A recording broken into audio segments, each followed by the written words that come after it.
Bamong ou île de paix. Bamong ou île de paix est un feuilleton radiophonique produit par l'association Gens des médias de la région des Savanes Gémussa dans le cadre d'un appui aux radios de la région des Savanes pour la création de contenus sur la prévention de l'extrémisme violent financé par le programme régional d'appui aux pays côtiers de l'Agence des États-Unis pour le développement international USAID.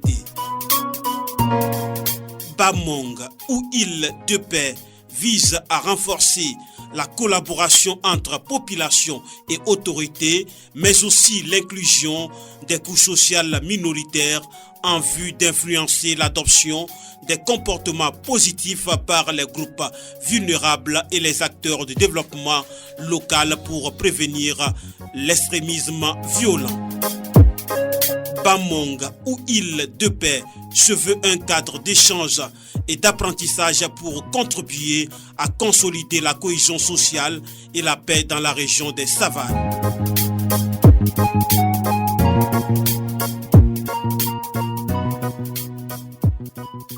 Tu dis quoi? On est où? Décidément, on aura tout vu. Les jeunes n'ont pas du travail. On se débrouille aussi et on veut nous empêcher. Calmos, frangin. Tu sais, parfois, il faut analyser calmement les décisions du gouvernement. Je doute fort que cette interdiction vise uniquement à faire mal aux vendeurs de carburant. Regarde ce qui se passe dans nos pays voisins. Ces ennemis de la loi sans foi, c'est uniquement par ce biais qu'ils s'approvisionnent. Sûrement que c'est pour contrôler le trafic du carburant dans notre pays. Et puis, tu es un boss. Tu pourras te trouver un autre business plus juteux que celui-ci. Tu t'attends parler?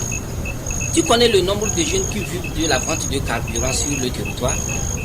Je suis sûr que tu as inventé tout ceci pour me décourager. Je ne te crois pas. Je vous vois venir. Je sais que vous m'enviez, vous tous dans cette commune.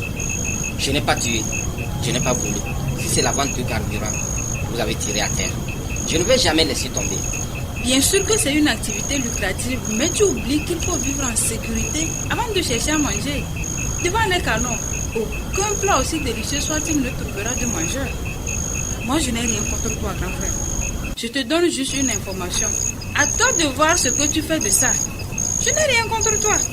Si tu en as, c'est pour nous tous. Je gagne quoi à te détourner de ton business inutilement? Il blague seulement. Et puis moi, je suis connu de tous. Eux-mêmes viennent ici pour se faire servir. Donc laisse tomber. Mais toi-même, tu es trop naïf, petite sœur. Bon. Tu ne comprends rien à rien. Et moi qui pensais que l'arrestation injuste de ton petit frère Moni allait t'ouvrir les yeux. Mais tout ceci ne t'a donné aucune leçon. Vraiment, toi tu ne changeras pas quoi. Tu as peut-être raison. Mais moi, je fais confiance à nos autorités. Si elles sont là où elles sont, c'est parce qu'elles peuvent nous protéger. Nous devons voir le bon côté des choses et dire non à la violence. Ceci ne nous apporte que drame et désolation. Je suis sûr que si tu laisses ce business, tu pourras trouver mieux que ceci. Plus légal et plus rentable. Madame la juriste, tu trouves que ce que je fais n'est pas légal, hein? Toi qui connais la... Pourquoi tu n'es pas nommé juge principal de cette commune? Comme ça, tu pourras bien me juger. Je sais que vous ne m'aimez pas. Mais vous tous, sans exception, vous serez étonnés de voir mon succès. Ne le prends pas mal. Je n'ai rien contre toi, grand frère. Regarde le bon côté des choses. Quel bon côté? Toi, tu m'énerves même. Et puis, tu me perds mon temps inutilement comme ça. Je suis sûr que c'est pour nous protéger de ces malfrats qui utilisent nos propres ressources pour encore nous faire du mal. Avec tout ce qu'on vous a fait subir là, c'est vous qui faites que ce pays n'avance pas. On a retiré vos terres. Même pas de mesures d'accompagnement. Ton frère a été arrêté injustement. A-t-il été indemnisé? Et c'est toi qui viens me raconter des niaiseries. D'ailleurs même, tu travailles pour eux. Ils te payent combien? Toi, tu es une honte pour nous, quoi. En tout cas, moi j'ai juste voulu te prévenir, hein.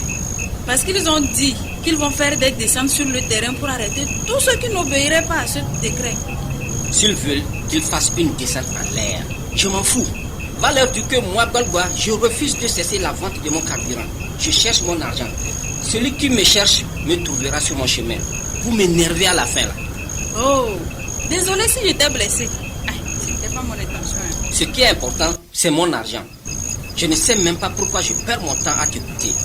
Si quelqu'un se sent garçon, qu'il vienne me voir. En attendant, je vais livrer ma marchandise. Vite fait et bien fait. Je te laisse alors. Vous là, je m'en vais faire une livraison. Je vous avertis. Gare à vous si je reviens que vous n'êtes pas là. Prenez le bidon noir de l'autre côté.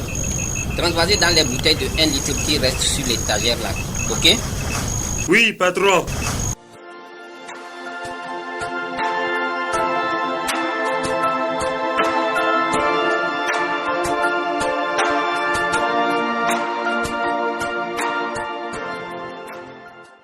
Mais mademoiselle, nous sommes assis là, ça fait plus de 15 minutes. Ne me dis pas que tu ne nous as pas vus. Non, je ne vous ai pas vu. Mais je dois servir certains clients avant de venir. Ces clients sont qui? Tu connais ce monsieur? C'est monsieur Agbetiko, ancien maire de cette commune. Tes clients sont plus importants que lui? Je le reconnais. Vous venez ici souvent. Juste que j'étais déjà occupé quand vous êtes arrivé. Non, Kantou. Laisse tomber. Excusez-moi, messieurs. Je vous sers quoi? Quoi? Toi-même tu as dit que nous venons ici souvent, non? Tu nous as déjà vu changer de goût? Vas-y nous amener nos boissons habituelles. Quand nous allons reprendre la mairie là, vous allez payer plein de taxes ici. Mais Kantou, il faut être plus ambitieux que ça. Toi, tu veux être toujours conseiller à la mairie? Il faut voir plus loin. Ah oui, ok. Vous avez une idée? Il faut la partager. C'est vous les politiciens. Nous vous suivons seulement. Et toi la serveuse là, dépose juste les boissons et va-t'en. Nous allons décapsuler nous-mêmes nos boissons. Ok, monsieur le maire, je vous écoute.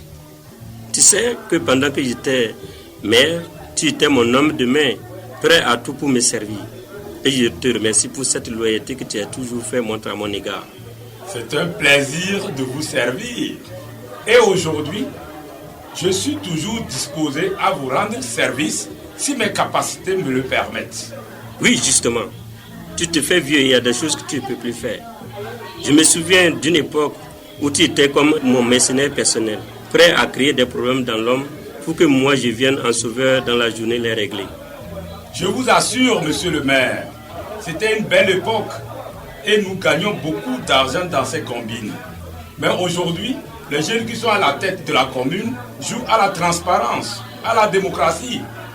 Et ils ne veulent plus rien partager avec nous. Nous allons leur créer tous les problèmes. La population sera obligée de nous rappeler aux affaires. Comme je te l'ai dit, la mairie n'est plus de notre niveau.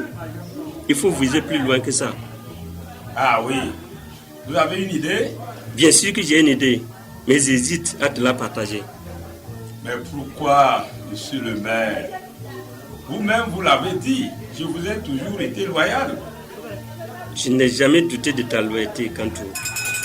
Mais je te l'ai dit, tu prends de l'âge et tu ne peux plus m'être utile.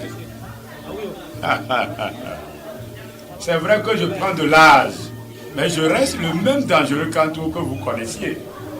Comment fais-tu, malgré ton âge, Kantou? Ces 3 jeunes qui font tous mes faux coups.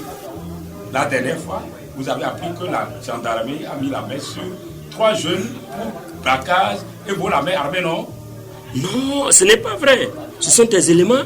Non, mes éléments sont des pros. Ils ne se feront jamais prendre. Ce sont des anciens combattants d'un groupe djihadiste d'un pays voisin. Ils ont failli être tués dans une embuscade et ils ont fui pour venir ici. Mais comme ils étaient au chômage, je leur ai donné du travail. En réalité, ce sont eux qui ont fait le braquage. Ils ont juste appelé la gendarmerie pour les mettre sur une mauvaise piste. Mais tu es dangereux, toi. On aura besoin d'eux pour ce qu'on prépare.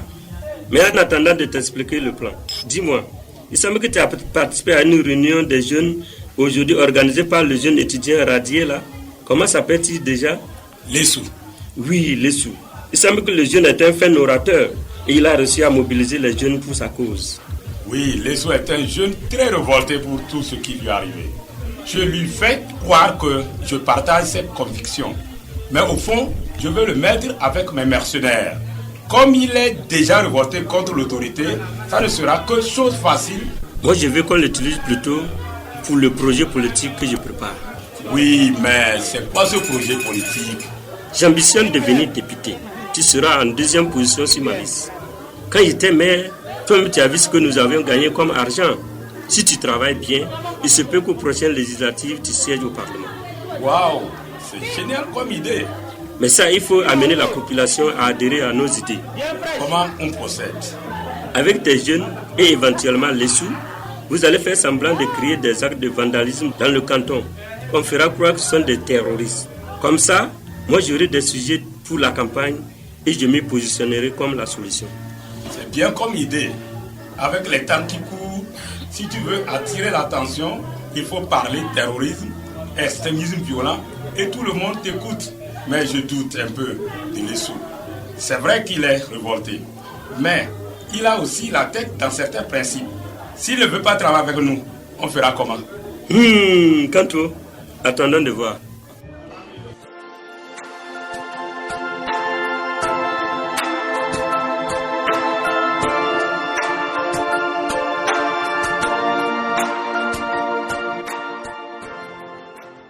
Il faut qu'on en finisse maintenant avec ce problème. Cette parcelle nous appartient. Comment pouvez-vous dire ça? Depuis ma naissance, mes parents exploitent ce domaine qui va du flanc de la montagne jusqu'à l'extrémité de la forêt. Vous exploitez où? C'est votre propriété? Comment peut-on exploiter un terrain plus de 100 ans s'il n'est pas à nous? Je crois que vous ne savez pas d'où vous venez. Mes parents m'ont tout dit. Vous êtes des étrangers. C'est bien faux. Nous ne sommes pas du tout des étrangers ici. Erreur. Si tu ne le sais pas, je vais te le dire aujourd'hui. Vous n'êtes pas originaire d'ici. Tu me fais rire, toi. Nous sommes d'où alors? Mais toi-même, tu ne sais pas d'où tu viens? Ne sais-tu pas que tu viens des hautes montagnes? Ne sais-tu pas que tes aïeux sont arrivés ici à cause des manques de terres cultivables? Faux! Tu ne détiens pas du tout la vérité. Tu m'obliges à te dire devant tes semblables cette vérité. Il est vraiment temps. Les sages ont raison. Un os retenu trop longtemps met l'espoir du chien à l'épreuve. Bien parlé, mon cher oncle. Il ne faut pas garder éternellement pour soi ce qui serait plus utile à un autre. Il faut que les Nangada sachent d'où ils viennent pour savoir où ils vont. Même si vous les Lantondats, vous êtes les premiers à occuper ces terres, cela ne vous donne pas le droit de vous autoproclamer les propriétaires fonciers. Vous êtes des ingrats. Vous allez libérer nos terres. Vous allez maintenant partir. Partir d'ici? Vous vous trompez énormément. Pour qui vous vous prenez? Ah, je vois. Vous êtes arrivé ici avec des armes pour ça? Oui, il faut qu'on finisse maintenant avec vous. Nous avons pris le temps de nous préparer et de nous armer pour cela. Vous nous faites rire. Ah oui, celui qui peut avoir une chèvre pour faire un sacrifice ne réclame pas les intestins de la poule. C'est donc ce que nous allons voir.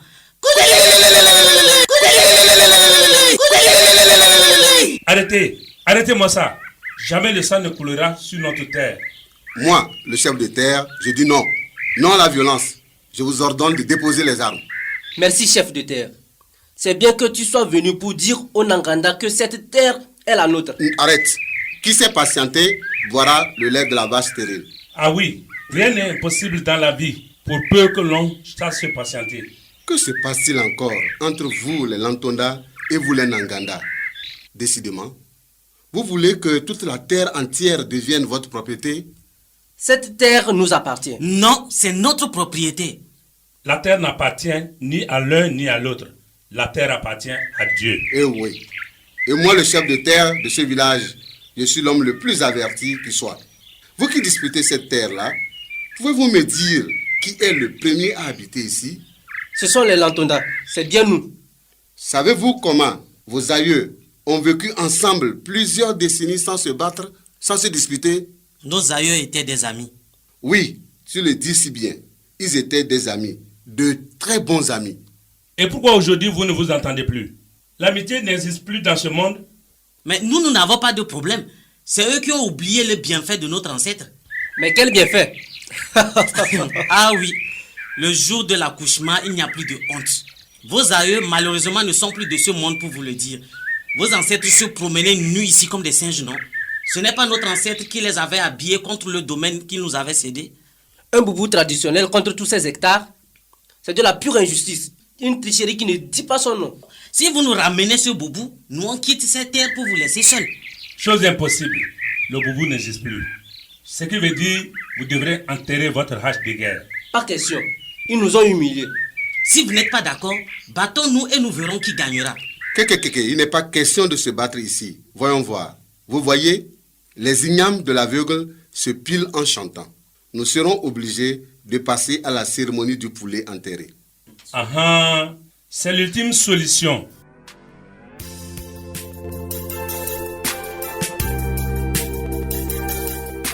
Je suis Kimbianga Yendo Kouadour, préfet de Tone. C'est fini pour aujourd'hui. Mais, quant toi, es-tu sûr de vouloir vraiment soutenir le jeune Leissou ou tu mijotes encore quelque chose? Quant à toi, Baga, on ne montre le chemin qu'à un aveugle en plein jour. Les Lantonda veulent invoquer les dieux des terres pour se départager d'un Nanganda dans ce conflit de terre qui dure déjà.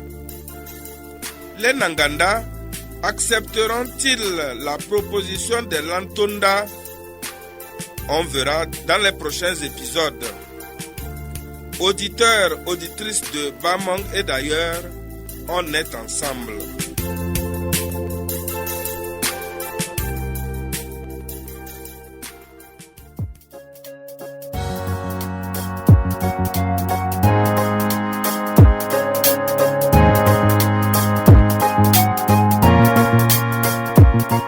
Vous venez d'écouter Bamong ou Île de paix. Bamong ou Île de paix est un feuilleton radiophonique produit par l'association Jean des médias de la région des Savanes Gémusa dans le cadre d'un appui aux radios de la région des Savanes pour la création de contenus sur la prévention de l'extrémisme violent financé par le programme régional d'appui aux pays côtiers de l'Agence des États-Unis pour